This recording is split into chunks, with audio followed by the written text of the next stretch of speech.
Yun and start recording mga kalapida. Welcome sa isa na namang reaction video. Kumusta kayo? At sana'y nasa mabuti yung kalagayan dahil sa sobrang init ngayon. Lahat ng sakit sa ulo, nakaka-high blood. Yung mga beeping naglalaro sa 200 over 100 dyan, di ba? Magsama-sama lang tayo sa bahay at mag-chill lang kayo sa aircon sa kwarto nyo. Di ba? Okay, so pag-uusapan natin ngayon 'tong nangyari kahapon na hatol kala Dennis Cornejo kala Cedric Lee tungkol dun sa issue at kaso nila kay Vong Navarro nung 2012 pa ata 'to o 2013 parang gano'n.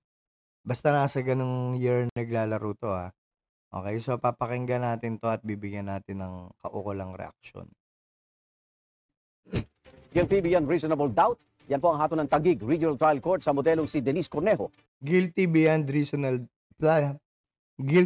reasonable doubt ang hatol kala Dennis Cornejo, si Meras, tsaka kay Cedric Lee, tsaka sa iba pang kasama nila. Ewan ko yung ate ni Cedric Lee ba't hindi nasama dito. Okay, tuloy.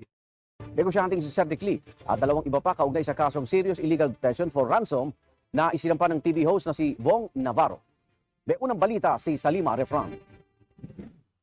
Nakaposas at gwardyado na ng mga pulis ng ilabas sa Taguig Hall of Justice ang modelong si Denise Cornejo. Kasunod yan ang hatol na guilty beyond reasonable doubt laban sa kanya sa negosyanteng si Cedric Lee, Simeon Palmaras at Ferdinand Guerrero para sa kasong serious illegal detention for ransom na isinampa ng aktor na si Vong Navarro.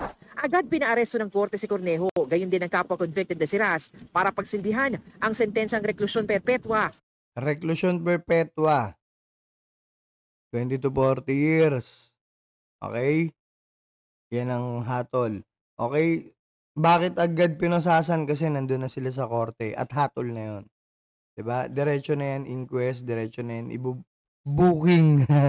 Naka-booking na kaagad yan para sa correctional at saka sa ang alam ko Muntinlupa dadalhin si Zimeras. Tuloy.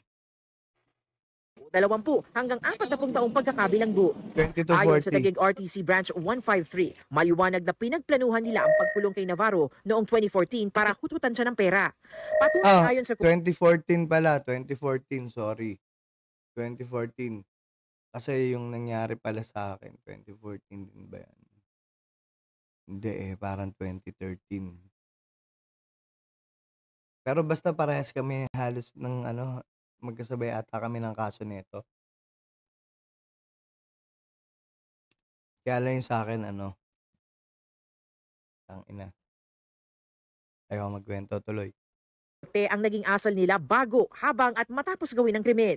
Sabi pa ng korte, inakit ni Cornejo si Navarro para pumunta sa kanyang condo unit para ma-corner ng mga kasama niya at kahit sino naman maaakit sa'yo, Denise naman. Diyos ko naman, Denise Cornejo naman.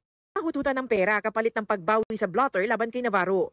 Nakita pa raw sa text message ni Lee kay Navarro ang bank account ni Cornejo kung saan dapat ipadala ang hinuthut na pera.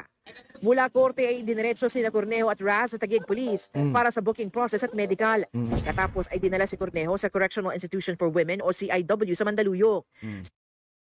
Sa correctional na, si Denise Cornejo, ba pwede dalawin doon.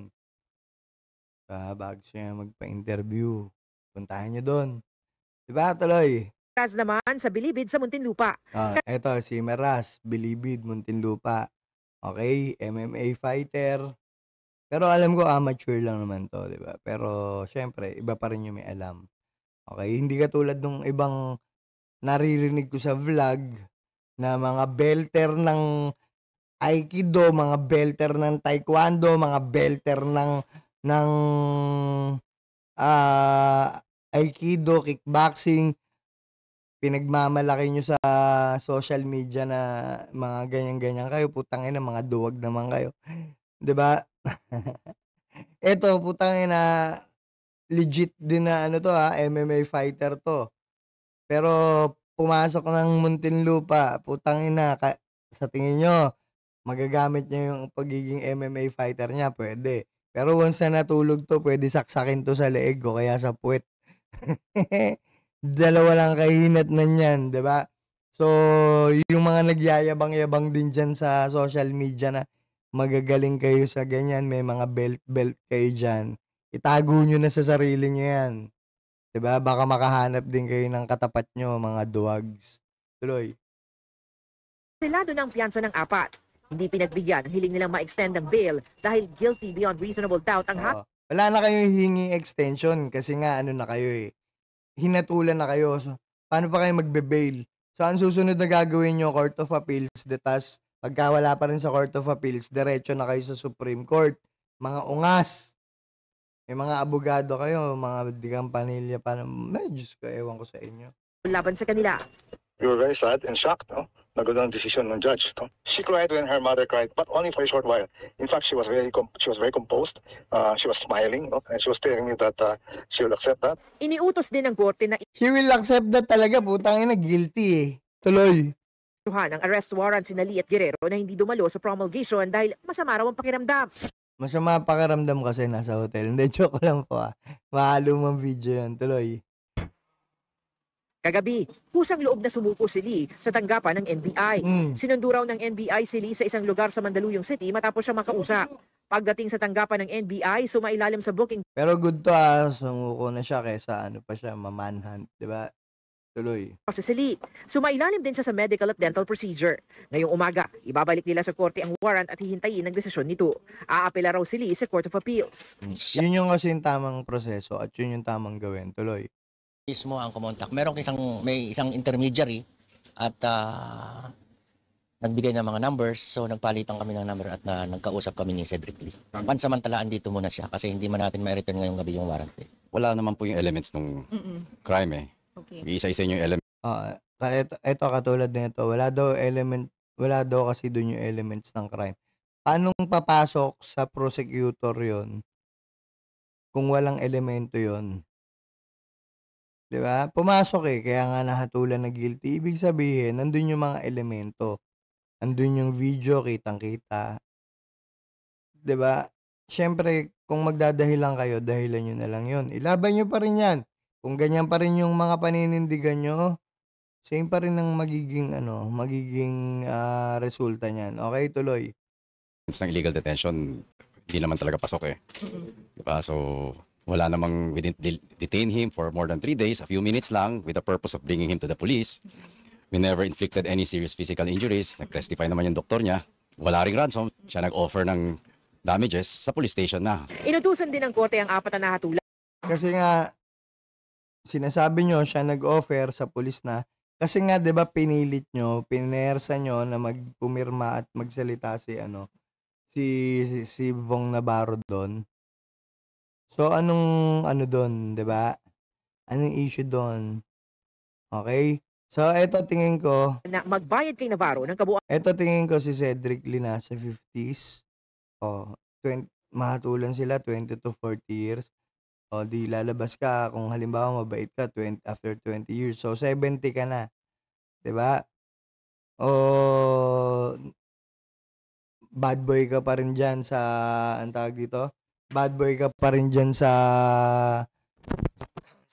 ang tawag dito sa Bilibid.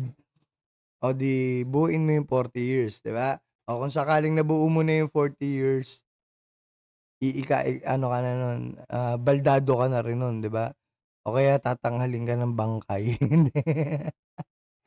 Ano lang tangin na syempre 90 years old, bihira na yung maabot doon. 70 nga, 'di ba? Bihira din.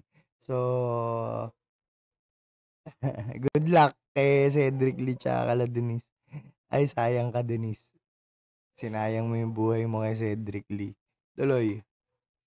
300,000 pesos na danyos. Ang mga aksyon noon ng kampo ni Cornejo at Lee nag-ugat sa alegasyon ni Cornejo laban kay Navarro na nauwi sa kasong rape at acts of lasciviousness na na-dismiss na sa DOJ. Dismiss sa DOJ, pero binuhay ng Court of Appeals. Okay, tuloy. Binuhay ng Court of Appeals noong 2022. Nakulong noon si Navarro bago payagang magpiyansa ng korte. Okay. Pero noong February 2023 ay sinabi ng Korte Suprema na inconsistent, hindi malinaw at kaduda-duda ang mga pahayag ni Cornejo sa korte. Ang Supreme Court namin Acquitted. Kasi ang alam ko magkaiba yung dismiss sa acquit, eh. Kaya pagka acquitted ka, yun, totally wala kang record, 'di ba? Tuloy. Ang nagsabi na walang nangyari, walang ebidensya to show that Correct nyo ako, disclaimer, correct nyo na lang ako kung may mali do'n. Mr. Bong Navarro committed any crime which would have justified his being detained. So sinabi rin ng korte na the fact of detention is clear. Malinaw rin dun sa korte na si Mr. Bong Navarro ay nagsustain ng serious physical injuries. Hindi dumalo si Navarro sa promulgation pero nagbigay ng pahayag sa Sayang yung showtime. Hindi, tuloy. programang It's Showtime. Roller coaster ang pinagdaanan ko, ang hirap explain. Sa family ko, salamat dahil naging matatag kayo. Of course, kahit Pwede ka nang umulit. Hanap uli yung biktima, ha? niya, nako, marami akong pagkukulang sa'yo, pero hindi mo ko iniwan. Marami akong kasalanan, pero nandiyan ka pa rin. Kaya mong bumawi ako sa'yo. Sa abot ng aking makakaya. Babawi daw siya. So, ikaw naman daw yung manlalaki. Okay lang sa kanya yun. Pagbibigyan ka din niya. Tuloy. Sa huling sandali ng buhay ko. Mahal na mahal kita. Salamat. Ang mga kaanak ni Cornejo sinabing pinag-aaralan na nila ang posibilidad na iapela ang hatol ng korte. Malamang. Putang ina. Ba't nyo ngayon lang pag-aaralan? Dapat habang nagkakaso kayo, inaaral nyo na para hindi maano yan. Mahatulan, mga tanga. Tuloy. There can be a decision favoring her. And if not, well, I guess it go to the highest court. Patuloy na kinukuha ang panig ng mga kampo ni Raz at Guerrero. At least alam pa rin nila yung gagawin. Court of Appeals, hanggang higher court, Supreme Court. Tuloy. Ito ang unang balita sa Lima Refrain para sa GMA Integrated News. Ayun. So, anong natutunan natin dito sa kasong to? Wala. Siyempre meron, 'di ba? Anong natutunan natin dito sa kaso na to? Siyempre, unang-una, halimbawa, kayo yung nireklamo, kayo yung nahatulan. So, hindi porket nahatulan ka, end of the line na yun. So, pwede ka pang umapila sa Court of Appeals, kung lalo na kung alam mo sa sarili mo na hindi ka guilty, kaya mong ilaban, diretso mo sa Court of Appeals yan. Okay? Pagka umapila ka, tapos hanggang umabot ng Supreme Court, talagang nadesisyonan na wala kang kasalanan, di very good. Pero kung napatunayan pa rin hanggang sa Supreme Court, consistent yung mga ebidensya at yung mga testimonya, haharapin mo talaga yung consequence na mabulo ka sa kulungan. Okay? Swerte nyo, walang death penalty kasi ang alam ko, magdedebate kami tungkol sa death penalty. Magkakaroon kami ng collaboration ulinian pagdating sa death penalty. Ayun. So, bago ang lahat pala, may gusto rin lang akong pakita sa inyo. Ano yung gusto ko sa inyo ipakita? Ito.